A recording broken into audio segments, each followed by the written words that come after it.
We are introduced to the protagonist of this story, Kim Jong-yeom, who was, at this very moment, chatting it up with an AI robot about his poor and unremarkable life decisions. Kim Jong-yeom was an ordinary person who works at a logistics center for a living. But he kinda hates his job, and the reason will be known after a while. Anyway, after he was done talking about how his life's a living hell and how he absolutely hates his job, the Tinkin just straight up ignores him and gets to work. And this is the exact reason he dislikes his work.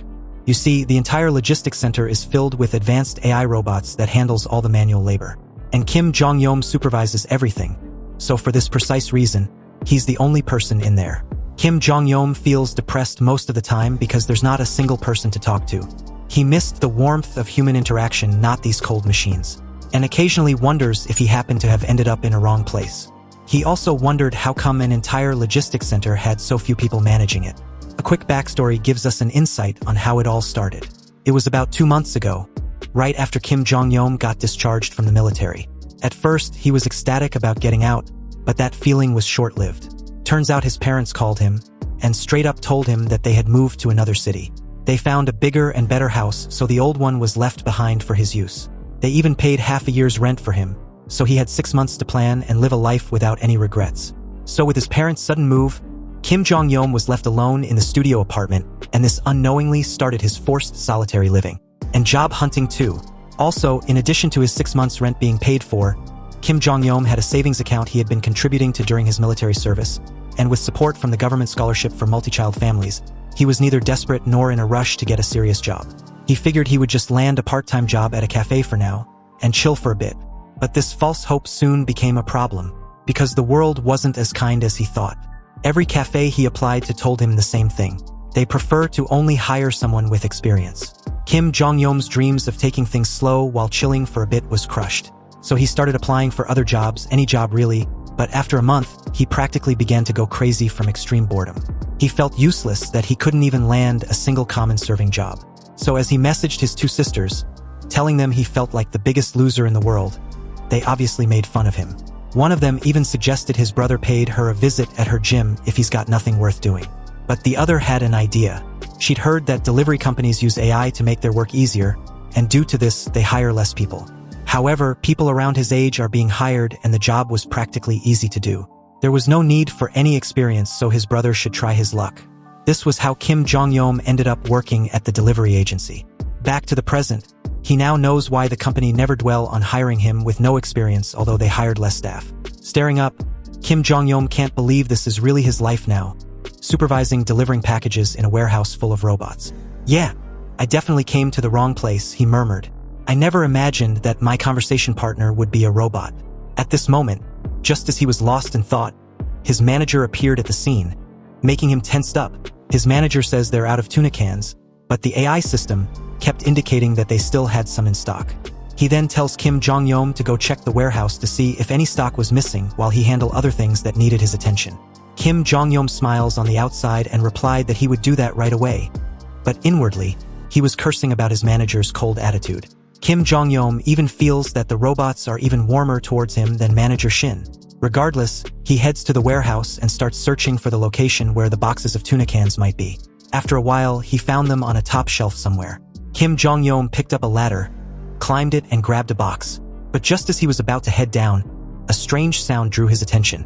Curious, he turns around slightly and sees the 2-inch thick massive steel door slam shut. Downhearted, he bolts to the door, grabs the handle, and with great effort, he tries desperately to force it open. Obviously, his effort was pointless, so in a panic he calls manager Shin, but no answer. This made Kim Jong-yeom a bit frustrated. "This is fucking stupid," he said. "Am I deliberately getting locked in here like this?" Anyway, since his manager wasn't picking up his call, he considered calling 119, but soon decided against it. Maybe it's just a technical glitch. After all, it's not like I've been locked in a freezer or anything. It's nothing serious, right? If Kim Jong-yeom happens to report it unnecessarily, it might make things awkward with manager Shin. So he decided to wait. He would wait and see how things develop first. If the door doesn't open again anytime soon, he would then report it. He also snaps a selfie and sends it to one of her sisters, telling her that he was stuck in the warehouse. She obviously laughs at her loser brother as usual. However, she suddenly texts back, saying she'd heard a building outside her apartment collapsed. Worried, he tried calling her, but she didn't pick up. and this started to stress him out, so he decided to leave a voicemail for her, thinking she was pulling a prank on him. But in the middle of his voicemail, the ground starts shaking heavily like there was an earthquake, making him drop his phone. The warehouse alarm blares, and an AI voice screams for all employees to evacuate immediately like it was a fire drill. With this new development, Kim Jong-yeom's heart was racing. Initially, he was rooted in place with fear, but as his reason immediately overrode his fear, he quickly got up and started banging on the steel door, screaming that he was still in here, so someone should open the fucking door. However, nothing happened, and after getting no response, he frantically tried to call 119, but when he checked his phone, there was no signal. Kim Jong-yeom's mind started racing. His logically thought process was that war must have broken out, and the other country was dropping bombs. He's trying to figure out what the hell was going on, but before he could, he suddenly hears a loud thud from the other side of the steel door. Kim Jong-yeom froze in place with widened eyes. Something started slamming against the 2-inch steel door over and over again, denting it greatly like it was made of cardboard. Kim Jong-yeom's hands started shaking. In this unimaginable moment, he instinctively knew beyond any reasonable doubt that if he made another sound, he would be meeting the king of hell right after. Scared shitless, he began to sweat bullets, knowing that whatever's on the other side of that door, it was definitely not human. Kim Jong-yeom collapsed to his knees, terrified and praying that whatever was happening would just end soon. As he continued to stare at the steel door, he wondered what he should do. Luckily, he was trapped inside a warehouse stocked with food and resources, so he didn't need to worry about starving to death. Kim Jong-yeom grabbed a can of tuna and started eating it. Turns out he's been trapped in the warehouse for 3 solid days. And since no one came looking for him, then it meant something big must have happened outside. He had no idea what's going on. Could be that there was war, but one thing was also clear to him, and that's being trapped in the warehouse saved his life. Also, the alarm clock that used to be blaring loudly had shut off since yesterday, so he is finally able to get some sleep. But he's thinking, how long can I last here? I wonder if I can hold on. His battery was about to die too, so he decided to leave a last entry. He hopes that when the door finally opens, it should be a soldier from his country, and also his mom and dad and sisters are safe. However, out of nowhere, a notification pops up right in front of him. It informs Kim Jong-yeom that he's been chosen, so he should check his awakened abilities. This holographic notification hovered in front of him, and another one soon followed. It notified Kim Jong-yeom that his special ability was a subspace, his personal subspace in which he can store an object in front of him. However, the current number of uses was 1. When Kim Jong-yeom saw this, he smiled in a crazy manner, thinking he'd finally lost his mind. He thought being trapped for 3 days was already impressive, but now he'd definitely gone mental and can't even distinguish between fantasy and reality anymore. Realizing he could store anything, he suggested storing the entire logistics center then. Hearing this, the system immediately confirmed his suggestion and asked him if he truly wants to store his designated target. Yeah, why not?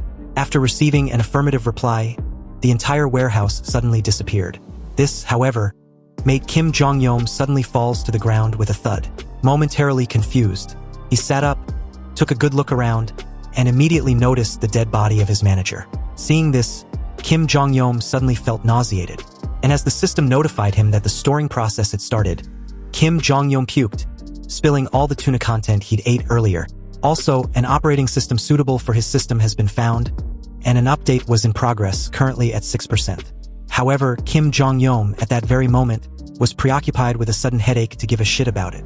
But something immediately drew his attention, something he could obviously not ignore.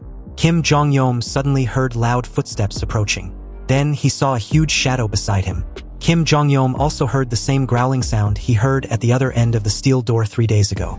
Behind him was about 13-foot-tall orc with massive teeth, red eyes, and blood all over its broad and massively built body. Kim Jong-yeom was drenched in cold sweat. He kept telling himself to calm down. The loud roar could just be a gorilla or a bear. Maybe it's just a wild animal, right? Whatever it is, it seems to be passing through, and it's fortunate that it doesn't seem to be agitated at the moment. If I make a run for it, maybe I can get away. So, without looking back, Kim Jong-yeom, with all his might, made a mad dash forward, running at his max speed. But as soon as he took off, the orc growled loudly, then followed right after. Kim Jong-yeom glanced back with terrified eyes, and immediately upon seeing the creature chasing, he shouted in horror, "What the fuck is that?" He accidentally stepped in his boss's blood and was fortunate to not have slipped over. An orc? Kim Jong-yeom was freaking out, unable to process what an orc or some fantasy monster was wandering around here. Wait, how are orcs even real, he wondered. He didn't understand what was happening. However, what he suddenly noticed was that the orc was closing in fast. And I mean, really fast. And if this keeps up for a minute or two, he's gonna get caught. And his death will be inevitable. Suddenly, a system notification pops up, saying that synchronization was complete, and Kim Jong-yeom can enter his subspace at his choosing. Would you like to enter?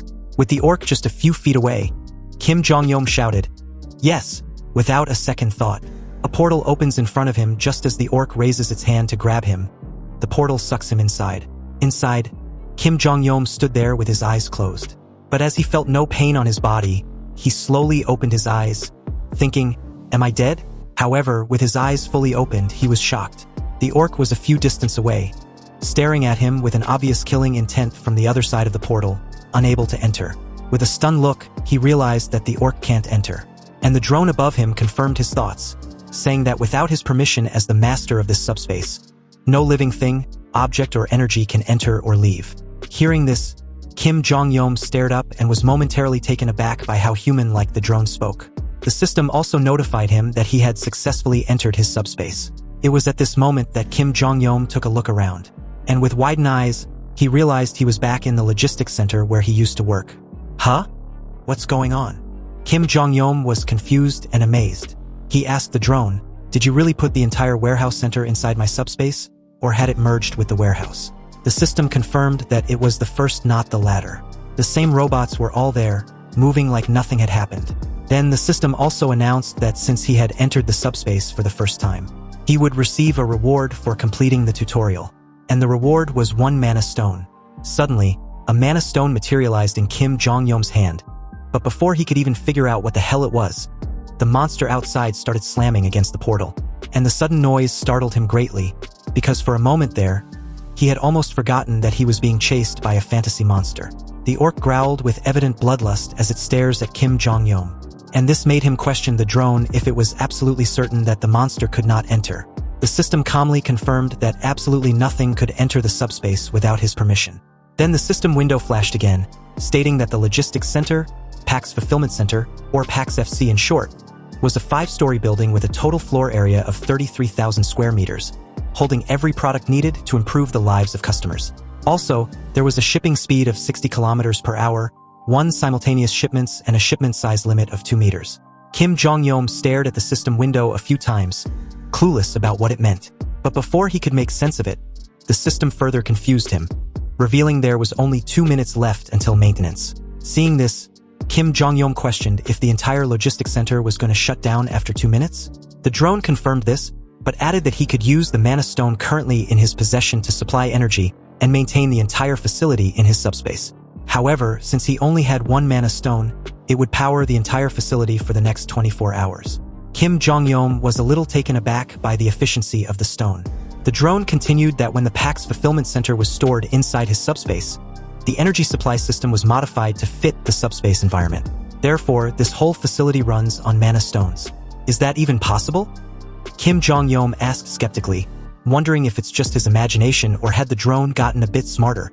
However, before the drone could respond, the lights suddenly went out and the drone started flashing warning signals. They notified Kim Jong-yeom that the energy supply to the facility had been cut off. If the energy supply was not restored soon, anything fresh and most other products in PAX FC would face serious issues. PAX FC was a delivery system responsible for storing and delivering everything from fresh vegetables to meat, and even prepared meals, all kept in frozen and refrigerated conditions. Kim Jong-yeom glanced behind him and saw the monster glaring at him through the portal. He could practically feel the evident killing intent from it in waves. He also realized that the outside world was practically a war zone. In such a situation, food was the most crucial element for survival. And now, the power to the freezers and refrigerators storing all that food had been cut off. This was a huge problem if not solved. Kim Jong-yeom again asked the drone, "You mentioned that 1 mana stone could maintain the entire PAX FC, right?" "Yes, that's correct." Then Kim Jong-yeom asked his next obvious question. "How do I obtain more mana stones?" The drone replied that Kim Jong-yeom could obtain mana stones from beings of another world. Repeating the words he just heard, Kim Jong-yeom was not exactly thrilled at the idea. And as he turned to face the muscled orc, he also knew he had no other option. He told the drone to use the mana stone he had for now. And, can I still search for items like before? Hearing the question, the drone replied that he could, but what items was he looking for specifically? Kim Jong-yeom didn't answer and rushed into the facility to grab some weapons. On a shelf somewhere, Kim Jong-yeom picked up a box. Inside, he picked up a handful of weapons as the system flashed the price for each. He knew it would be difficult to get close and swing his weapons, but he had no choice in the matter. However, his real worry was running out of weapons if he throws them at the monster. Also, he wasn't even sure if these blades could penetrate the monster's thick, muscled skin. Judging by the situation, the monster doesn't plan on leaving until it had him. So he came up with a plan. Kim Jong-yeom decided to focus on wounding the monster little by little since he couldn't kill it in one go even if he tried. He just had to injure it, save his resources, and avoid running out of weapons anytime soon. He encouraged himself that he could do it.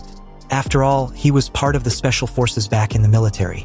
With great force, Kim Jong-yeom threw the metal axe at the giant orc. However, it only managed to graze the skin, causing it to roar in anger. Seeing the monster getting even more furious than before, Kim Jong-yeom, on the other hand, wondered what kind of muscles the muscled beast had anyway. Realizing this, he kept going. But after throwing for a while, Kim Jong-yeom began to panic as he curses silently. Damn it! No matter how well I throw, the weapons are so light that it only leaves just a scratch. Kim Jong-yeom's plan was falling apart. He also realized at that very moment that he was running low on weapons. So he asked the drone how many axes were left in stock. The drone replied that it needed a few seconds to check. So as it does that, Kim Jong-yeom wondered if he should just throw something heavy instead, like a bowling ball. After all, if sharp objects doesn't work, maybe targeting joints with heavy objects would be a better option. At that moment, the drone announced that the remaining axes in stock were 15. Hearing this, Kim Jong-yeom thought that since there wasn't much left in stock, he would have to save them for later. Wait, what? Wait a moment. Kim Jong-yeom, with a bewildered expression, asked how come there was still 15 axes left. When he first took them out, there was only 15 left. He then asked where the axes were located. As he got there to inspect, he was surprised to see 15 axes scattered all over the floor. He realized in that very moment that the axes were duplicating. So in a puzzled state, he asked how it was possible. The drone calmly explains that this was part of his abilities. The items in his subspace are created by converting real objects into information. Therefore, they can be duplicated. And while they can also be damaged or altered, they cannot be depleted. So, in other words, Kim Jong-yeom had an infinite stock logistics center. As the system confirms this, Kim Jong-yeom felt relieved. Now, he didn't have to worry about inflicting serious wounds before running out of weapons. He could, from this point forth, throw caution to the wind and just toss axes at the monster freely. Kim Jong-yeom even joked about his shoulder probably giving out before the monster dies. Hearing this, the drone, ever the knowledgeable system, informed him that he doesn't need to throw the axes manually. Kim Jong-yeom can automatically ship products outside of his subspace. However, he can ship one object every 30 seconds, but if he wants to reduce the shipment time, upgrading and enhancing his subspace is the only way to do so. Hearing this, Kim Jong-yeom asked if shipping was a skill. Indeed, that's correct, the drone replied. Kim Jong-yeom then asked how he could do it. He was impatient to give it a try. The drone explained that he should just think of the registered product and say ship, for it to be automatically shipped. Kim Jong-yeom turned to take a look at the axes, then yelled, "Ship!" Suddenly, before he could even realize what had just happened, the axe rockets through the portal like a bullet, landing right in the middle of the orc's face, killing it instantly. Stunned, Kim Jong-yeom stood there, staring up at the drone with widened eyes. He questioned why the current speed was so fast. But the drone simply stated that their current default shipping speed had always been 60 kilometers per hour. Hearing this, Kim Jong-yeom finally understood what that 60 kilometers per hour shipment speed was all about. That's correct, the drone said.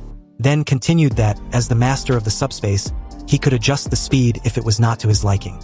Their current max speed was 70 kilometers per hour.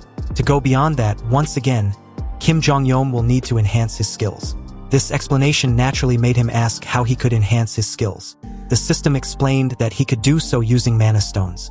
In that moment, Kim Jong-yeom remembered the dead orc outside.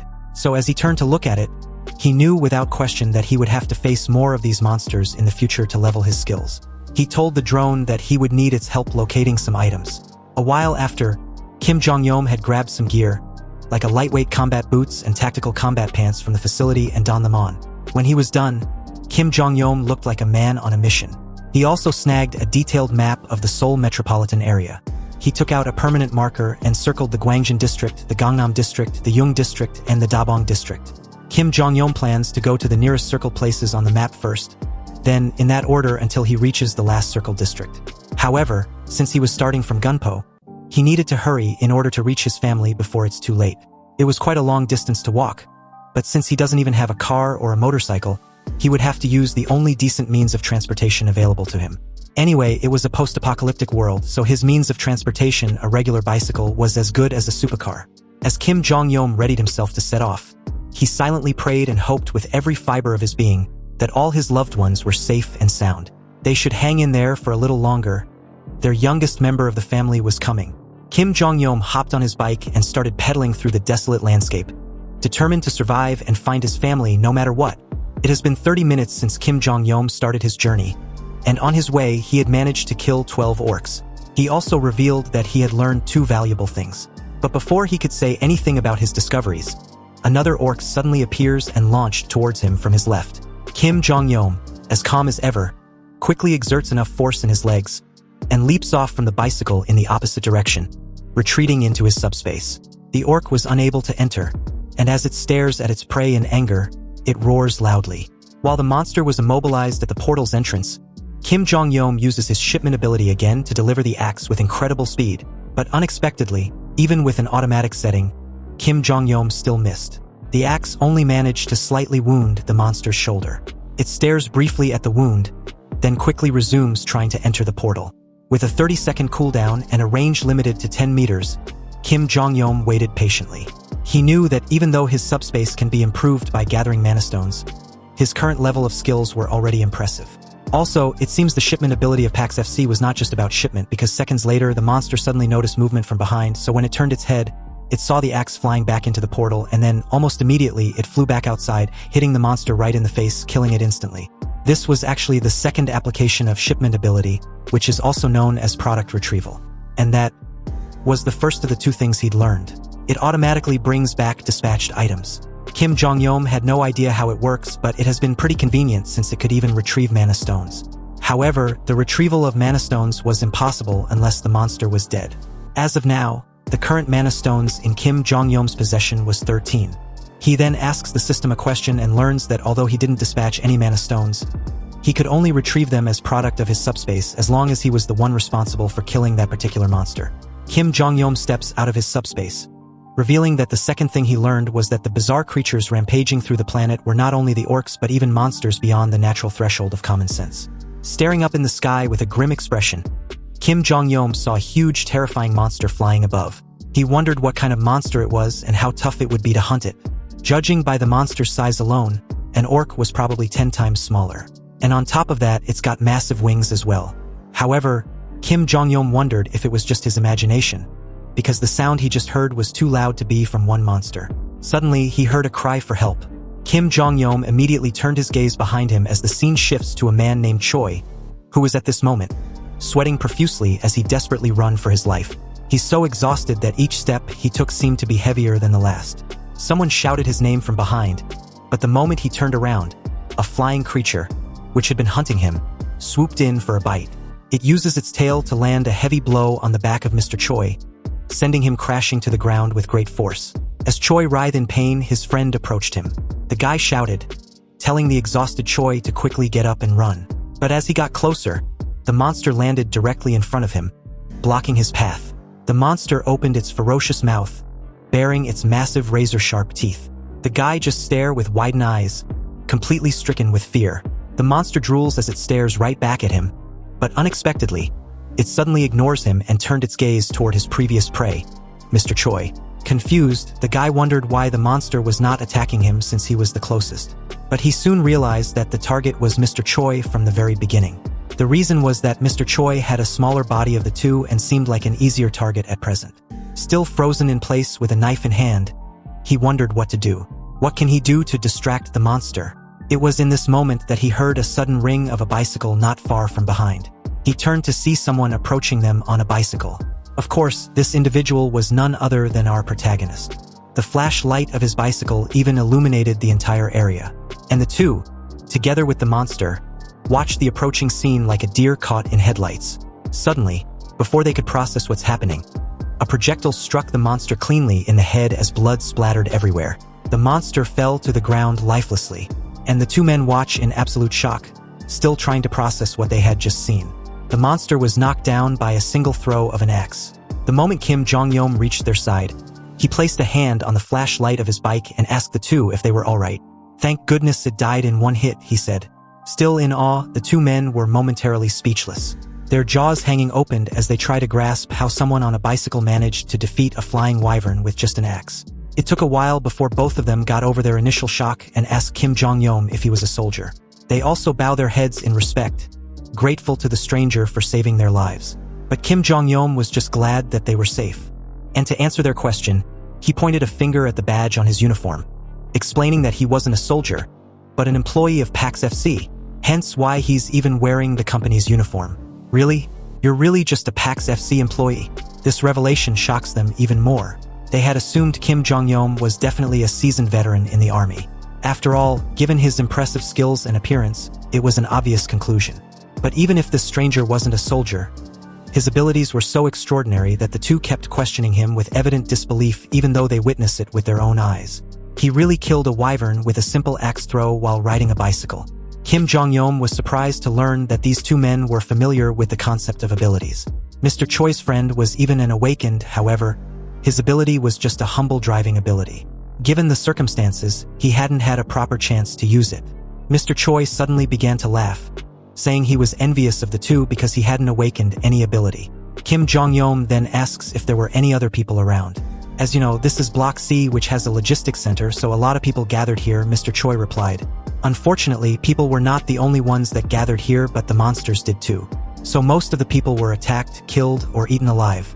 The number of survivors are probably around 10 to 15, and they are relatively isolated in Block E's underground terminal.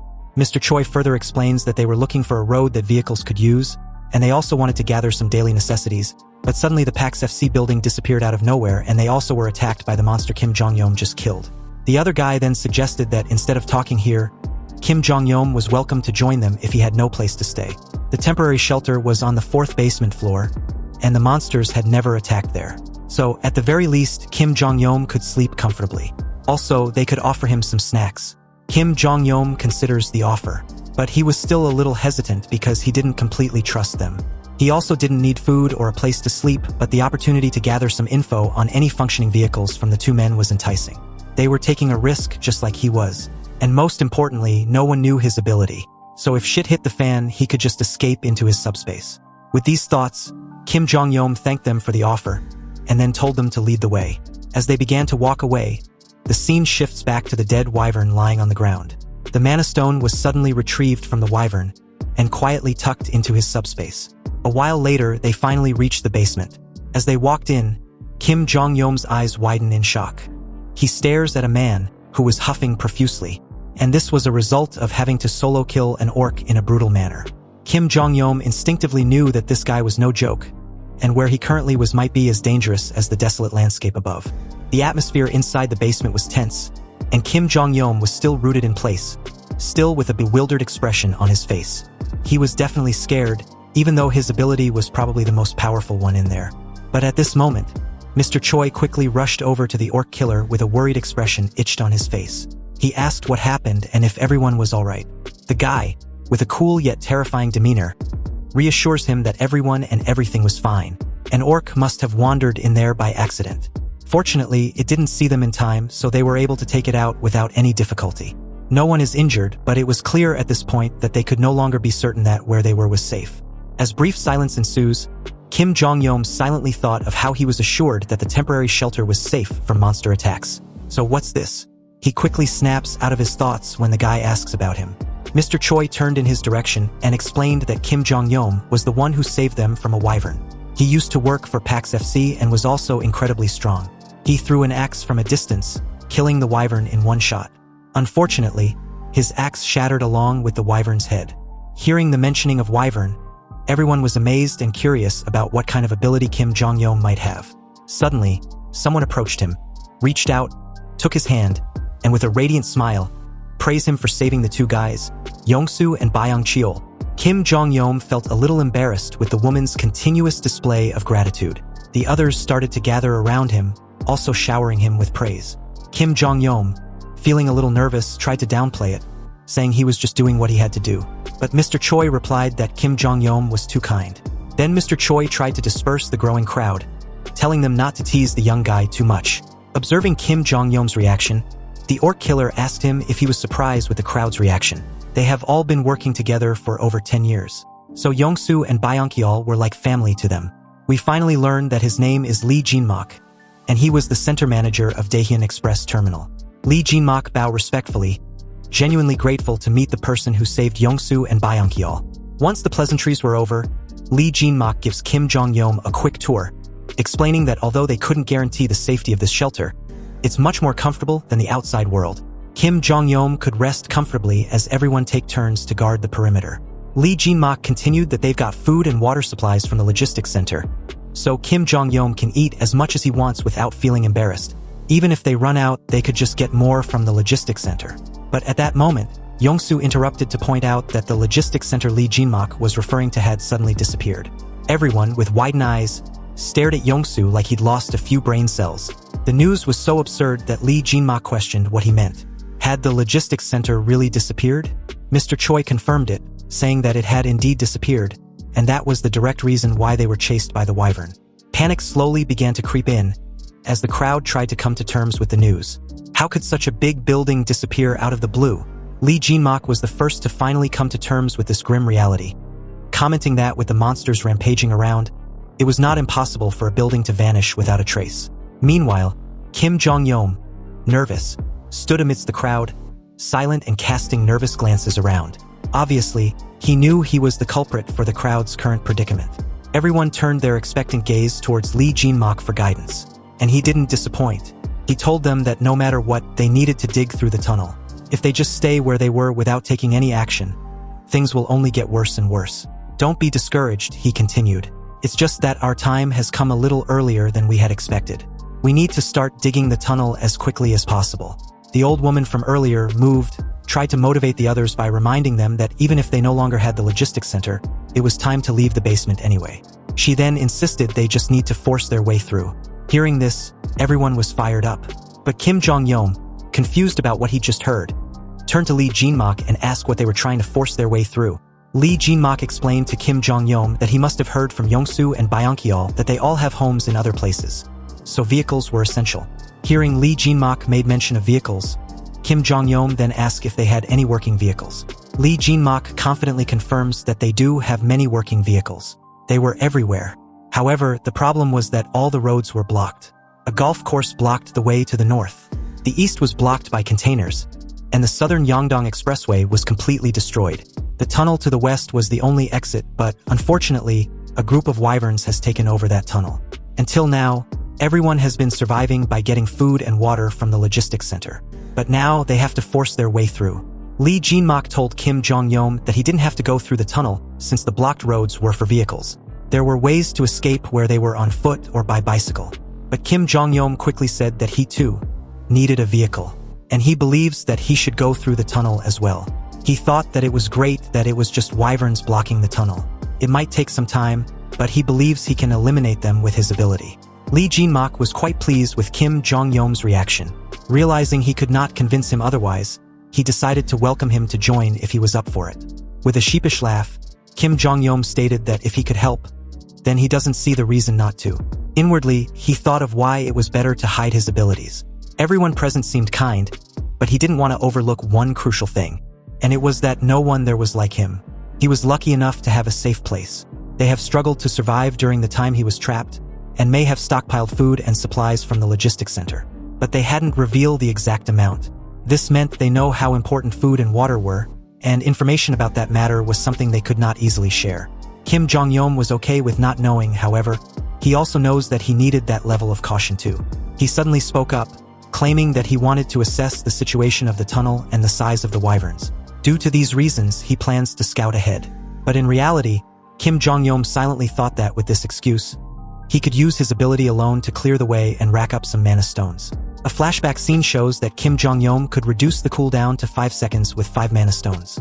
Also, there was 3 new shipping abilities he could purchase. The first was precise delivery, which automatically guarantees the delivery location if a specific target is targeted. The second was simultaneous delivery, which can simultaneously ship up to 2 items.